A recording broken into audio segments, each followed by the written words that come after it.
Hi friends, ఇది morning breakfast vlog. ఇది మా పాప కోసం దోశ చేస్తున్నాను. అందరికీ దోశ అండి. మా పాపకి మోస్ట్లీ ఇడ్లీ దోశ ఇవే ఎక్కువ ఇష్టము. సో దోశ చేస్తున్నాను ఈరోజు. అండ్ మా ఆయనకి ఎగ్ దోశ కావాలంటే సో హోటల్ స్టైల్లో 2 చట్నీలు చేశాను. Groundnut chutney and tomato chutney, tomato onion వేసి చేసే చట్నీ. సో ఆ 2 చేస్తున్నాను చూడండి. చాలా సింపుల్ ప్రాసెస్, చాలా క్విక్గా అయిపోతుంది.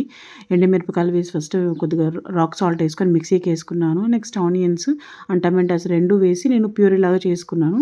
జస్ట్ తిరగబాత పెట్టుకోవడం అంతే. నెక్స్ట్ గ్రౌండ్నట్ చట్నీ చేస్తున్నాను. ఇవి కూడా అంతే సింపుల్. గ్రౌండ్నట్ చట్నీ కొంచెం సాల్ట్ వేసుకొని లైట్గా జీలకర్ర అండ్ కొద్దిగా చింతపండు, తెల్లగడ్డలు అండ్ చిల్లీస్ వేసుకొని చట్నీ చేసుకున్నానండి. అంటే ఎగ్ దోశతో 2 చట్నీలు సర్వ్ చేసుకుంటే చాలా చాలా బాగుంటుంది హోటల్ స్టైల్లో. ఒకసారి ట్రై చేయండి. అండ్ ఇది ఊరి నుంచి తెచ్చుకున్న నూనె, గానుగ నూనె.